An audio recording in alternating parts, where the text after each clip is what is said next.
প্রধান উপদেষ্টা খুব জোর দিয়ে বলছেন ফেব্রুয়ারিতে নির্বাচন হবে। তারা বিভিন্ন প্রতিশ্রুতি দেয়, ভোটারের কাছে যায়, অনেক রকমের প্রচারণা চালায়, নানান রকমের অঙ্গীকার তাদেরকে করে। তারা হ্যাঁ ভোট দিতে আসবে কিনা সরকারের আহ্বানে, মানে নির্বাচন কমিশন। ৩০টি রাজনৈতিক দল নিয়ে তাই শেষ মুহূর্তের আলাপে বসেছিলেন প্রধান উপদেষ্টা ডক্টর মোহাম্মদ ইউনূস। ধারণা করা হচ্ছিল সনদ বাস্তবায়নের চূড়ান্ত কোনো সিদ্ধান্ত দেবেন তিনি, কিন্তু শেষ বৈঠকেও সনদে স্বাক্ষর করা না করা নিয়ে প্রশ্ন তুলেছে কোনো কোনো রাজনৈতিক দল। এই বাস্তবতায় আজকের এখন প্রকাশ নাম দিয়েছি গন্তব্য ফেব্রুয়ারি। সঙ্গে আছে মুজাহিদ শুভ, আর আমার সাথে আলোচনার জন্য স্টুডিওতে উপস্থিত হয়েছেন সাবেক সচিব ও রাজনীতিক AFM সোলাইমান চৌধুরী, আছেন আন্তর্জাতিক অপরাধ ট্রাইব্যুনালের প্রসিকিউটর গাজী MH তামিম এবং রাজনৈতিক বিশ্লেষক ডাক্তার সাখাওয়াত হোসেন সায়ান্ত। আপনাদের তিনজনকে স্বাগত জানাচ্ছি আমাদের অনুষ্ঠানে। ধন্যবাদ আপনাকে। আমি সায়ান্ত সাখাওয়াত, আপনার কাছেই শুরুতেই জানতে চাই যে যেটি বলছিলাম যে একটি ধারণা কিন্তু ছিল যে আজকে যেহেতু প্রধান উপদেষ্টা বসলেন, যেমনটি তিনি প্রথম বৈঠকের দিনে কিন্তু তিনি ছিলেন, যে হয়তো অন্য কিছু একটা বা একটা নতুন কোনো বার্তা, এটার একটা অপেক্ষা কিন্তু দেশবাসীর ছিল, কিন্তু আলোচনা আসলে তেমন কিছু মনে হলো না। আপনার কাছে কি মনে হয়েছে? আপনাকে ধন্যবাদ এবং আমার সঙ্গে আলোচনায় সম্মানিত দুইজন সহ আলোচক যারা আছেন এবং যারা শুনছেন সবার জন্য শুভেচ্ছা রইল। ট্রু, আপনার মতোই আমিও একটু টান উত্তেজনা অনুভব করছিলাম যখন সংবাদ মাধ্যমে কোট আনকোট অতি জরুরি কথাটা আসলো। হেডলাইনে কিন্তু এরকমই আসলো যে আজকে সন্ধ্যায় মানে কমিশনের ঐকমত্য কমিশনের রাজনৈতিক দলগুলোর সঙ্গে অতি জরুরি কোট আনকোট বৈঠকে থাকবেন প্রধান উপদেষ্টা, এবং এই বৈঠকে কিছুক্ষণ পরে আবার আলাদা হেডলাইনে কেউ রিপোর্ট করলো যে বৈঠকে উপস্থিত থাকবেন প্রধান উপদেষ্টা। কারণ মনে হলো যে, এবং ওর মধ্যে এইরকম একটা ধারণা দেয়া হলো যে শেষ সময়ে সে এই জুলাই সনদের স্বাক্ষর নিয়ে অনৈক্য আবার প্রকট হয়েছে।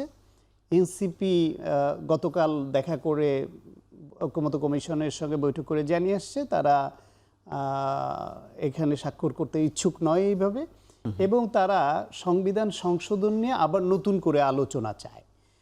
আর জামায়াত ইসলামও বলছে তারাও মানে এখানে এই অবস্থায় এটার প্রয়োগ কিভাবে হবে, বাস্তবায়ন এবং গণভোটের প্রসঙ্গটা তারা মূলত নিয়ে কিভাবে হবে এবং গণভোটের সময়টা নির্ধারণ, এটা ছাড়া তারা স্বাক্ষর করবে না। তবে জামাত কিন্তু স্বাক্ষর করবে না এই কথাটা সরাসরি বলে না, যেটা সরাসরি বলে নাই, এনসিপি সরাসরি বলেছে।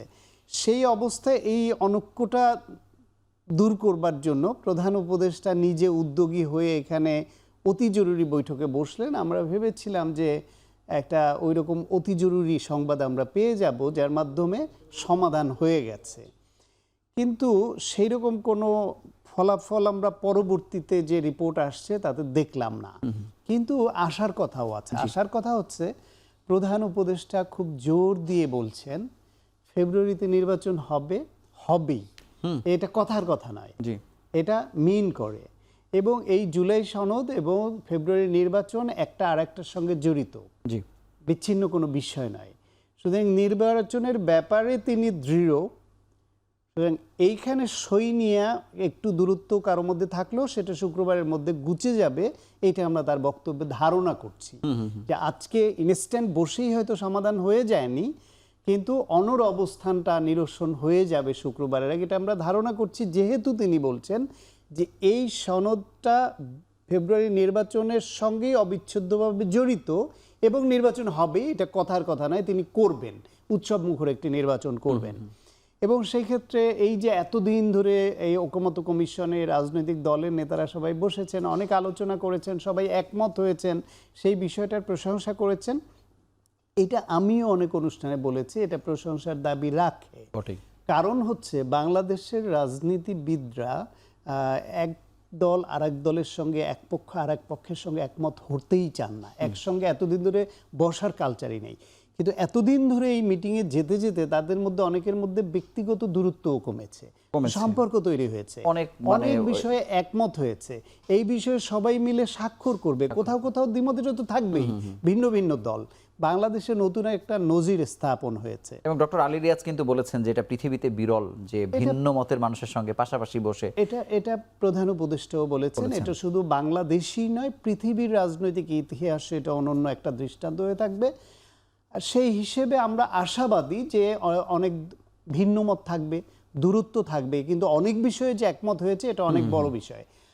আর বিতর্ক থাকলেও গণভোট নিয়ে যে দূরত্ব আমার ধারণা এটাও কেটে যাবে।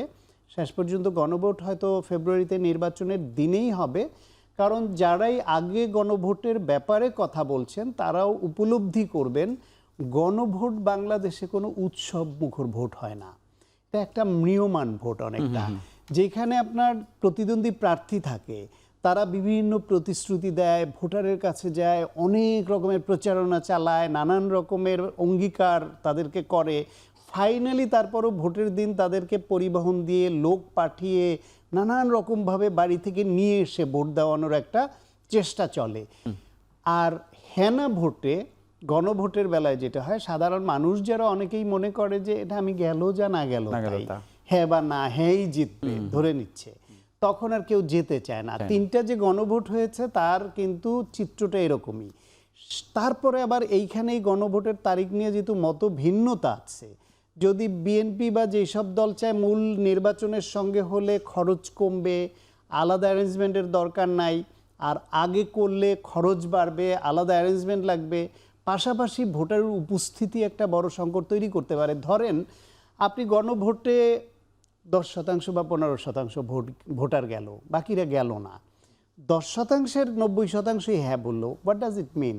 তখন কি ওই প্রশ্নটা উঠবে না যে আপনার 90% বা 80% ভোটারই তো আসেনি? আর ওই দিনে তো আসলে ভোট দিতে বেশি সংখ্যক ওই মানুষ দিন যাবে। তো ভোট দিতে যেহেতু প্রতিদ্বন্দ্বী প্রার্থী থাকবে, উৎসবমুখর নির্বাচন হবে, ফলে জাতীয় নির্বাচনে প্রার্থীকে বা মার্কায় ভোট দিতে যাবে, সেই সুযোগে তাকে সব দল বলবে আপনি এখানে হ্যাঁ না একটা ভোট দিয়ে যাবেন।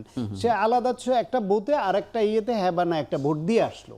মানে বিষয়টা সব মিলে আশাব্যঞ্জক মানে হয়েছে যেহেতু যে সংবিধান সংশোধনের মতো গুরুতর একটা প্রশ্ন জড়িত, সেই জন্য এটা যেন বিতর্কিত না হতে পারে, এটা একটা। আর একটা হচ্ছে গিয়ে, যদি নভেম্বরে গণভোট হয় এবং সেই গণভোটে যেহেতু কোনো প্রতিদ্বন্দ্বী প্রার্থী থাকবে না, স্টেক হোল্ডার কম, এখানে স্টেক হোল্ডার হচ্ছে শুধু সরকার এবং হচ্ছে নাগরিক, তারা হ্যাঁ না ভোট দিতে আসবে কিনা সরকারের আহ্বানে, মানে নির্বাচন কমিশন, সেইখানে যদি এমন কোনো গোলযোগ বা এমন কোনো ত্রুটি বের হয়ে আসে, তার মাধ্যমে জাতীয় নির্বাচন, এই নির্বাচন কমিশন অনুষ্ঠিত করতে পারবে কিনা, ওই বিষয়টা সামনে এনে কোনো পক্ষ যদি আবার পরিস্থিতি ঘোলাটে করে, তখন ফেব্রুয়ারি নির্বাচন কিন্তু অনিশ্চিত হয়ে পড়তে পারে আর কি। ফলে সব মিলে আমার ধারণা যারা না করছেন তারাও শেষ পর্যন্ত গণভোট হয়তো মূল নির্বাচনে যাবেন।